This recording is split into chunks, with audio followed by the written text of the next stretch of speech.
Saudara-saudara yang kasih dalam Tuhan, kita menyadari semua di dalam kehidupan ini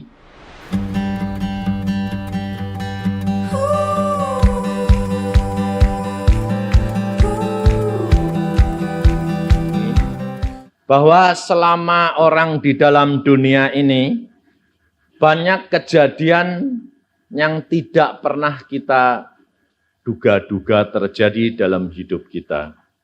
Saya yakin tiap orang di sini merindukan akan satu kedamaian, satu rumah tangga yang bahagia, satu rumah tangga yang diberkati, satu rumah tangga yang benar-benar semua sehat. Ini kerinduan dari tiap manusia, saudara. Tetapi kita mendapati suatu kenyataan bahwa tidak ada rumah tangga yang mulus, itu tidak ada. Betul tidak?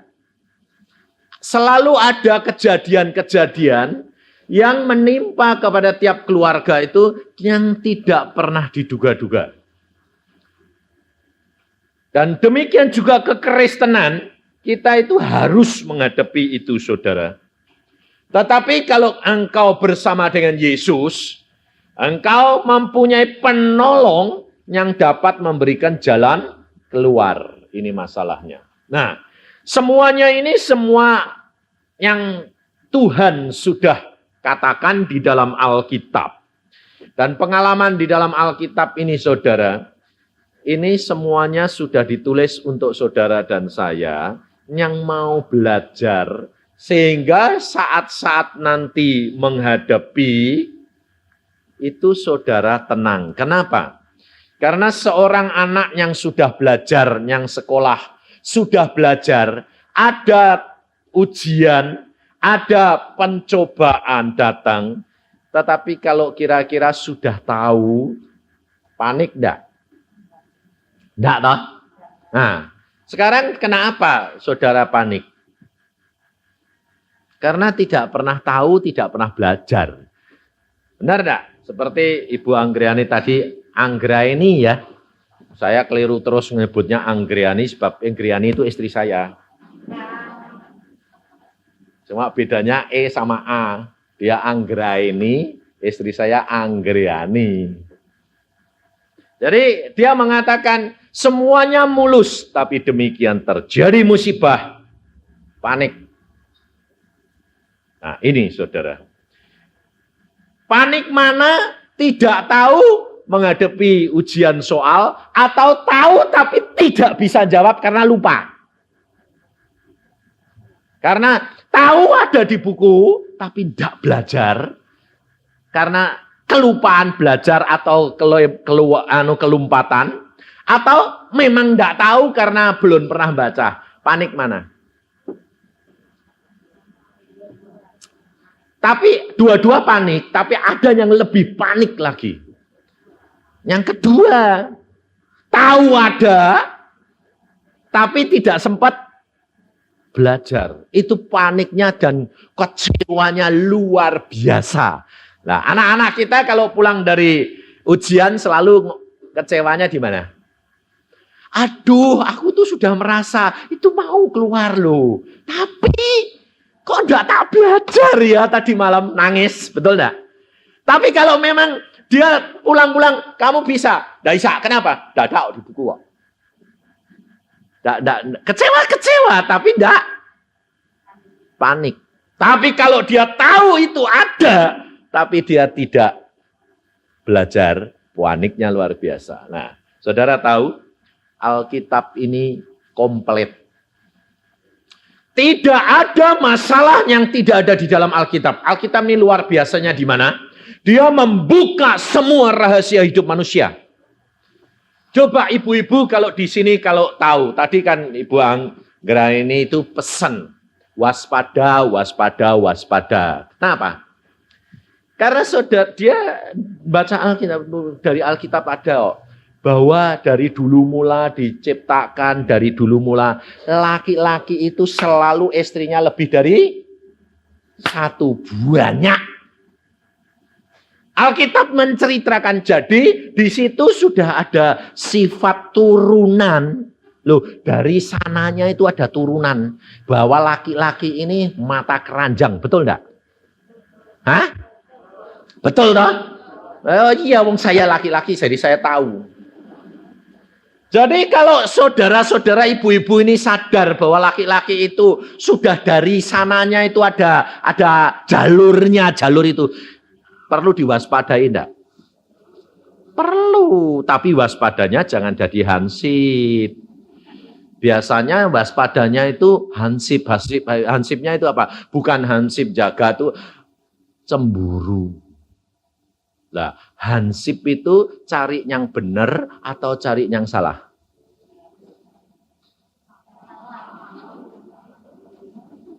Hansip jaga mobil itu loh, tukang parkir.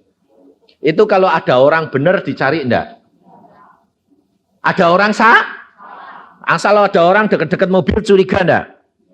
Persis ibu-ibu. Nanti suaminya pergi sama saya, sama mana, siapa gitu. Wah, tuh kemana ya? Terus pasang mata-mata. Ikuti. Loh, sekarang kalau sampai terjadi apa-apa, yang menderita siapa? Padahal belum tentu kejadian, toh.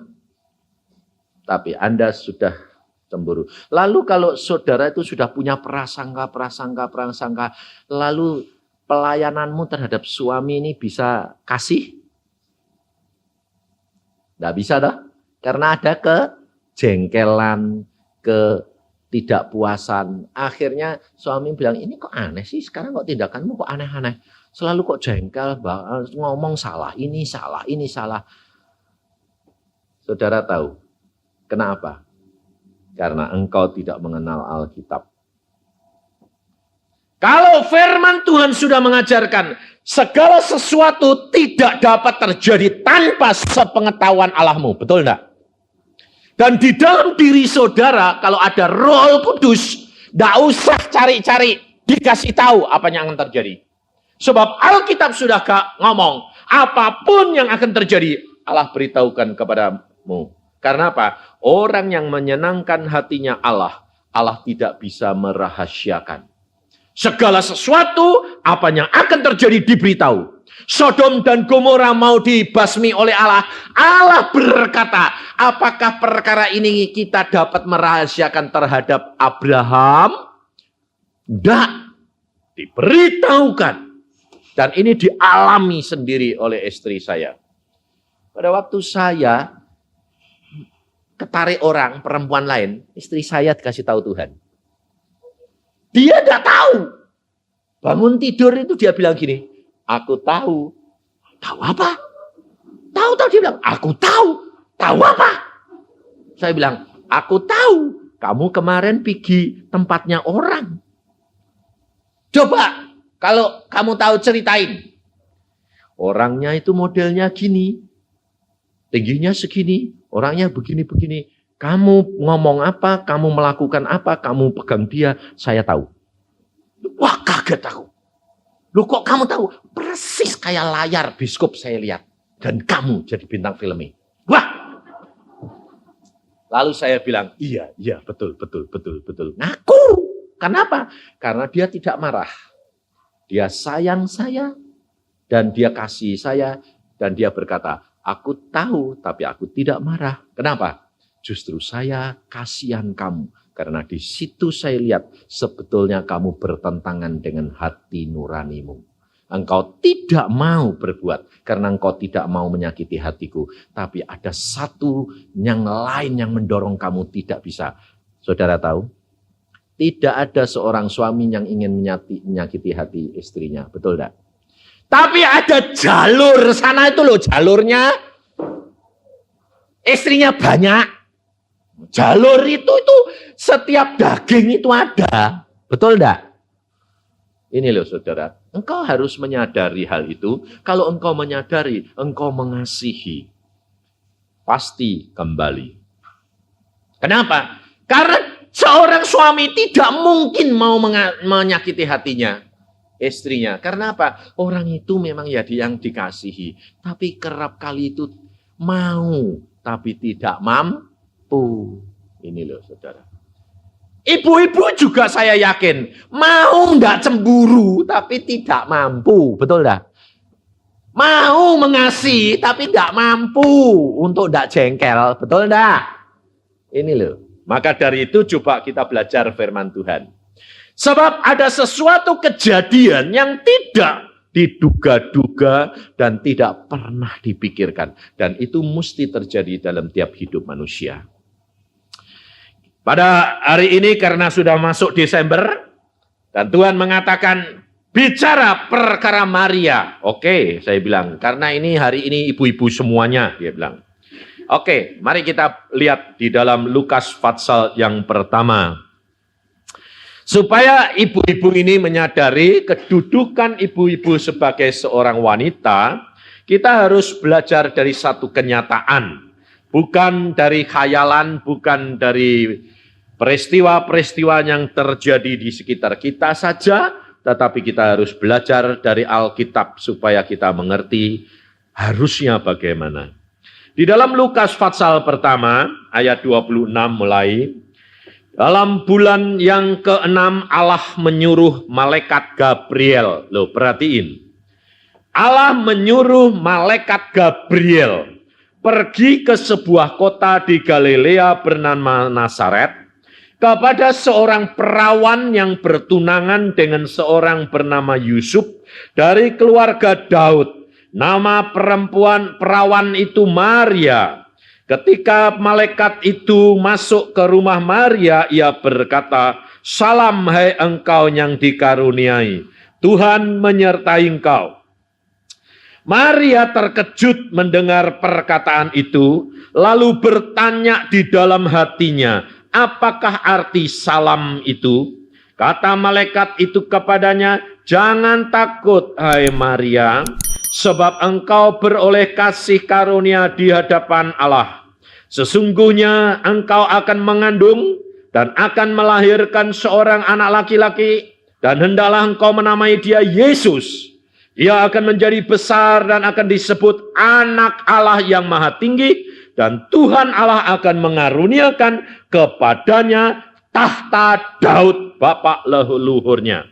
Dan ia akan menjadi raja atas kaum keturunan Yakub sampai selama-lamanya, dan kerajaannya tidak akan berkesudahan. Kata Maria kepada malaikat itu, bagaimana hal itu mungkin terjadi karena aku belum bersuami? Jawab malaikat itu kepadanya, Roh Kudus akan turun atasmu dan kuasa Allah yang maha tinggi akan menaungi engkau. Sebab itu anak yang akan kau lahirkan itu akan disebut kudus, anak Allah. Dan sesungguhnya Elisabet, sanakmu itu ia pun sedang mengandung seorang anak laki-laki pada hari tuannya, dan inilah bulan yang ke-6 bagi dia. Yang disebut mandul itu, sebab bagi Allah tidak ada yang mustahil. Kata Maria, sesungguhnya aku ini adalah hamba Tuhan, jadilah padaku menurut perkataanmu. Lalu malaikat itu meninggalkan dia. Saudara, malaikat Gabriel ini diutus oleh Allah kepada Maria untuk memberitahukan, perhatikan di sini, apa yang akan terjadi kepada orang-orang yang dapat kasih karunia daripada Allah, apa saja yang akan terjadi diberitahukan lebih dahulu. Jadi kalau saudara-saudara itu tidak diberitahu oleh Tuhan, harus periksa diri. Jangan menyalahkan orang lain, tapi periksa diri. Mengapa aku tidak diberitahu Tuhan? Karena segala perkara yang terjadi di dalam kehidupan kita, tidak ada yang kebetulan. Ini harus engkau katakan dan terapkan dalam hati dan pikiranmu. Semua di dalam pengetahuan Tuhan.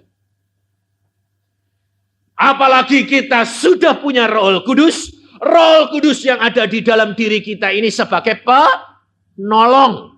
Dia pasti memberitahukan. Nah, kalau Allah mengirim Gabriel, malaikat ini datang kepada Maria dan mengatakan, Maria, engkau akan mengandung. Di sini dikatakan jelas sekali. Engkau akan mengandung.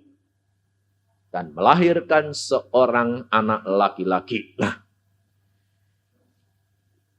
Maria ini jelas-jelas sedang bertunangan, saudara. Tapi dia akan mengandung. Kira-kira tunangannya bakal curiga apa enggak? Pasti. Kira-kira kalau Maria ngomong, aku ngandung karena Roh Kudus, percaya enggak Yusuf? Hah? Enggak ada toh yang percaya toh? Nah, apakah Maria cerita sama Yusuf atau enggak? Enggak pernah Maria cerita. Kenapa? Sebab dia sudah memikirkan, aku ceritakan pun tidak akan percaya. Mana ada malaikat datang nemui manusia. Apalagi malaikat itu berkata, Roh Kudus akan masuk dan engkau akan mengandung. Bayangin. Tapi saudara perhatiin. Maria dia berkata apa? Bagaimana mungkin aku belum mengenal laki-laki? Malaikat berkata, Roh Kudus yang akan masuk. Oke, silahkan jadi. Nah, kenapa Maria berani nekat seperti itu? Karena dia mengenal akan Allah. Satu. Kedua, dia hidupnya penuh penyerahan kepada Allah. Ini yang saudara harus belajar dari Maria.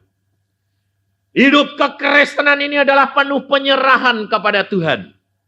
Apa saja yang tak akan terjadi dalam hidup kita, Allah sudah tahu dan Allah akan menyelesaikan. Asalkan engkau hidup benar di hadapan Allah. Allah akan membela engkau. Tidak perlu takut dan khawatir. Apalagi Allah di sini janji melalui malaikatnya. Anak yang kamu kandung akan menjadi raja selama-lamanya. Wah, kira-kira saudara ibu-ibu ini kalau dijanji gitu, bilang apa? Yusuf tidak mau, tidak apa-apa. Aku ditolak sama Yusuf, tidak apa-apa. Aku bakal jadi ibu permai, ibu suri. Ibunya seorang raja. Kalau ibunya seorang raja, gampang enggak milih wanita, milih laki-laki? Siapa yang enggak mau punya ibu istri ibu raja? Loh, ya enggak? Kira-kira kalau saudara yang jadi Maria ini berani ambil risiko enggak?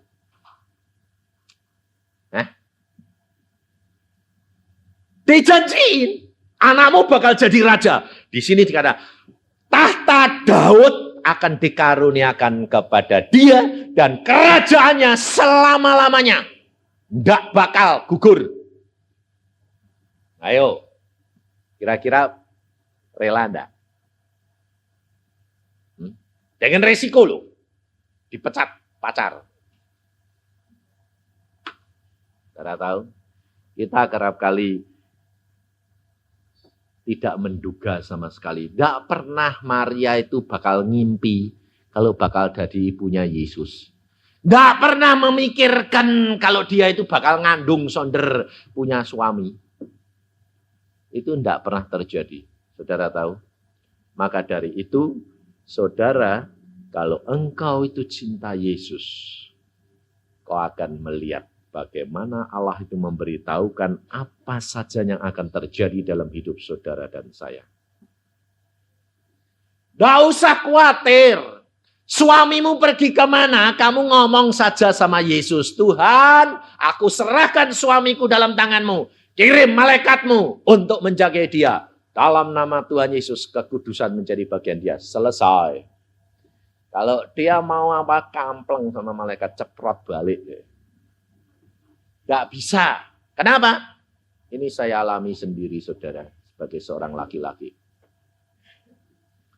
Gak bisa. Kenapa? Karena istri saya itu punya moto yang luar biasa. Sampai saya sendiri kagum. Dan kalau saya tidak punya istri seperti dia punya moto seperti itu, mungkin ya sudah memang benar-benar kawin cerai.